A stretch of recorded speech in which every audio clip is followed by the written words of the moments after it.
एक बार राज दरबार में नीलकेतु नाम का यात्री राजा कृष्णदेव राय से मिलने आया।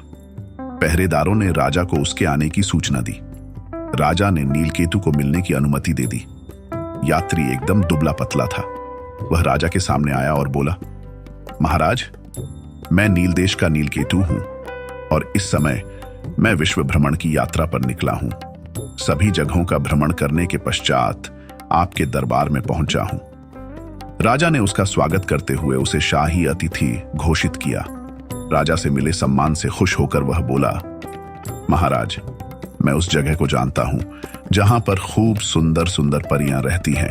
मैं अपनी जादुई शक्ति से उन्हें यहां बुला सकता हूं। नीलकेतु की बात सुन राजा खुश होकर बोले, इसके लिए मुझे क्या करना चाहिए?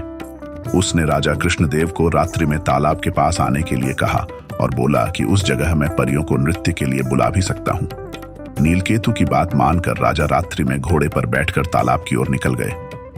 तालाब के किनारे पहुंचने पर पुराने किले के पास नीलकेतु ने राजा कृष्णदेव का स्वागत किया और बोला, महाराज, मैंने सारी व्यवस्था कर दी है। वह सब परियां किले के अंदर हैं। राजा अपने घोड़े से उतर नीलकेतु के साथ अंदर जाने लगे। उसी समय राजा को शोर सुनाई दिया।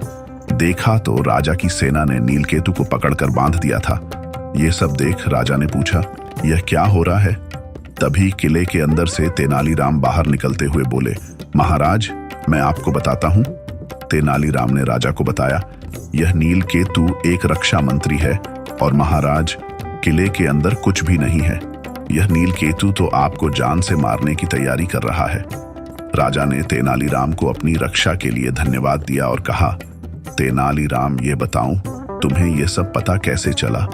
तेनालीराम ने राजा को सच्चाई बताते हुए कहा, महाराज, आपके दरबार में जब नीलकेतु आया था तभी मैं समझ गया था।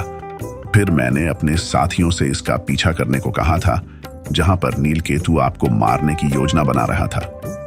तेनालीराम की समझदारी पर राजा कृष्णदेव ने खुश होकर उन्हें धन्यवाद दिया।